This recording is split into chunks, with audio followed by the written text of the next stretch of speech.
Residents are complaining that these unfinished sidewalks, graffiti, and potholes are compromising what's one of the best views of the city from atop of Mount Washington. Filling up doesn't necessarily mean pain at the pump, as gas prices are expected to dip below $3 a gallon. Between 15 and 20,000 people swarm the south side streets every Friday and Saturday night, creating significant transportation and safety issues. Point News decided to look into this matter. Now the current personal income tax stands at 3.07% under Governor Corbett. This means that you will be paying a flat rate whether you make $10 an hour or $20 an hour. Both functional and a work of art, this bike rack here is just part of the Cultural District's latest movement. This construction project behind me is ongoing outside of Consol Energy Center, but it's not the only one. If you go about 2 miles towards Duquesne University on Boulevard of the Allies, another project is ongoing there, and it won't be done until mid-November. But it doesn't stop there. Take another trip about 2 to 3 miles into the city, where part of Forbes Avenue will be closed until May of 2015, and Pittsburgh drivers just want to know when all this construction will finally end. Between 15 and 20,000 people swarm the south side streets every Friday and Saturday night, creating significant transportation and safety issues. For the past 2 years, City Council President Bruce Krause has been working with the Responsible Hospitality Institute and President Jim Peters to find ways to manage the bustling nightlife. The first step is tackling what he calls the transportation nightmare along East Carson Street. If you stick around here late at night on a Friday or Saturday when it's the most populated, it's terrible. Getting out here is a mess. Peters says what is launching this March is a coordinated transportation hub where cabs can pull in and queue up just like at an airport. The Carson Street Initiative is the first test project to see what works and how solutions can be implemented in other neighborhoods. Some of the supervisors at Zone 3 were tasked with coming up with some ideas.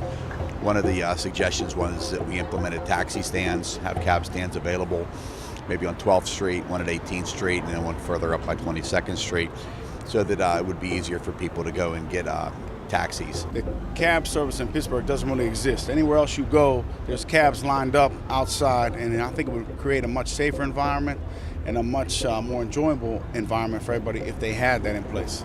Transportation is just the first phase within the larger plan concerning Southside hospitality, development, and safety. Reporting for Point News, I'm Kelsey Metzger. Back-to-back Bucktober seasons has put the North Shore on the map, and now local establishments are banking on the Bucks. There's a lot more, crowds, a lot more business, a lot more spread around here. And as you can see, isn't affected. Other businesses are coming in here, and it's now a draw. And a lot of people want to be a part of it again. 2013 marked the end of a drought not only for the Pirates, but for local businesses like McFadden's on the North Shore. For a long time down here, people who worked in bars was just, okay, when's Steeler game going to get here? And Pirate season just kind of got you through the summer.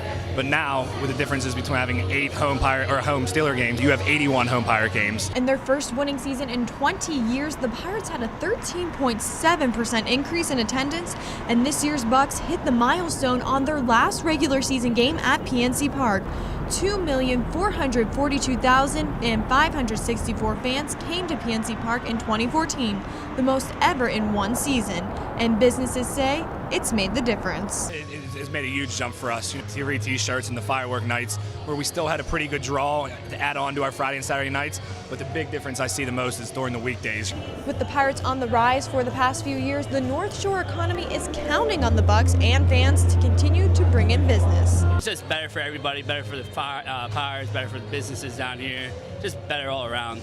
Reporting for Point News, I'm Kelsey Metzger. Democratic nominee Tom Wolf has said he wants to restructure the state's personal income tax, but Tom Corbett says his opponent's plan is short on specifics. Because again, I demonstrated he will not tell the voter what he's going to do. I think I've been as specific as I can possibly be. Corbett went on to say that Wolf's plans for Pennsylvania just don't add up. We've looked at it. We believe in order to do all the spending that he wants to do, that he would have to raise taxes to about 8 or 9%. I think Commonwealth Foundation said that he would be doubling the taxes. Point News decided to look into this matter. Now the current personal income tax stands at 3.07% under Governor Corbett. This means that you will be paying a flat rate whether you make $10 an hour or $20 an hour. According to Tom Wolf's website, he wants to give the middle class a tax cut by implementing a progressive tax, which means the tax rate will be based on your income. What Wolf hasn't said yet is how much it's going to cost you. As for the specifics, this is what he's willing to share. I want to be honest with this. If you're making, as an individual, $70,000 or $80,000 or $90,000, you're not going to pay more. Tom Wolf has said in order to provide more specifics, he would need access to information that he can only get if elected. Reporting for Point News, I'm Kelsey Metzger. Both functional and a work of art, this bike rack here is just part of the Cultural District's latest movement. Karen Mintzmore is one of 5 artists who designed a bike rack along Penn Avenue. The bike art racks, which are fully functional, are the first phase of the Pittsburgh Cultural Trust's new public art initiative. I took a symbol like you would see on a weather forecast, and so this is the symbol for a thunderstorm. The weather is something that ties all different kinds of bicyclists together, whether you're a commuter or a professional bike racer. Mayor Peduto thanked the artists for their unique contributions. He says he wants to bring more art like the city bike racks to residents in other neighborhoods. You know, first off, it's public space. You know, this belongs to the people. This is the day-to-day things that you often don't think about, but the ways that we can do simple improvements to really make it special and unique. For these local artists, though, it's a permanent display of their work for the city to enjoy. It's unreal. I've never thought it'd have kind of a permanent piece in the cultural district. I've had some temporary installations downtown, which is a wonderful feeling, but kind of leaving a little mark here with the bike rack and people can use it. It's great. It's a great feeling. Whenever you can do a permanent piece of artwork that's part of your hometown, it makes you feel great. Look for the next installation of bike racks on Penn Avenue by the end of 2015. Reporting for Point News, I'm Kelsey Metzger.